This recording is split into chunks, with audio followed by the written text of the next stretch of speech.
ভূমিকম্পের পর এবার ধেয়ে আসছে ঘূর্ণিঝড়।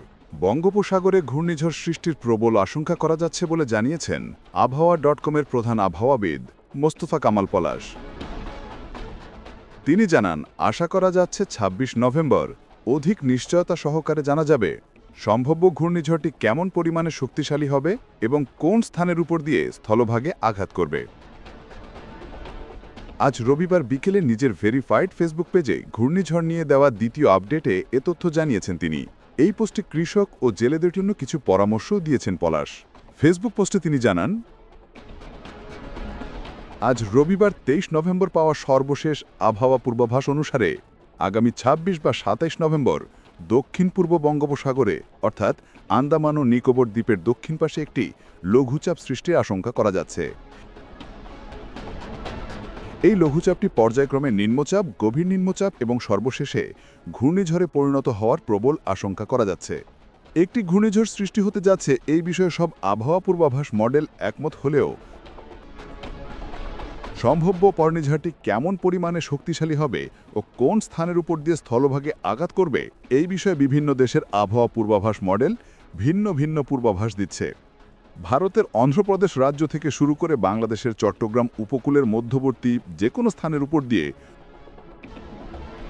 উপকূলে আঘাত হানার আশঙ্কা করা যাচ্ছে বলে জানিয়েছেন মোস্তফা কামাল পলাশ। তিনি জানান, ২৬ নভেম্বর অধিক নিশ্চয়তা সহকারে জানা যাবে সম্ভাব্য ঘূর্ণিঝড়টি কেমন পরিমাণে শক্তিশালী হবে ও কোন স্থানের উপর দিয়ে স্থলভাগে আঘাত হানবে।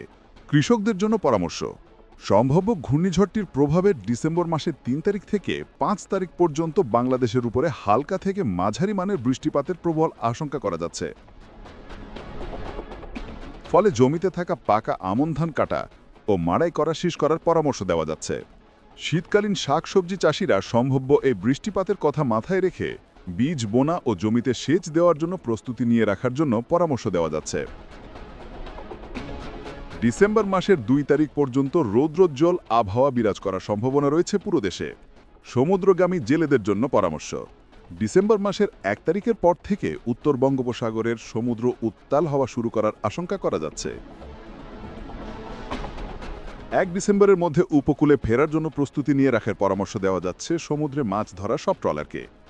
এছাড়া ৩০ নভেম্বরের পরে নতুন করে সমুদ্রে মাছ ধরতে না যাওয়ার পরামর্শ দেওয়া হয়েছে।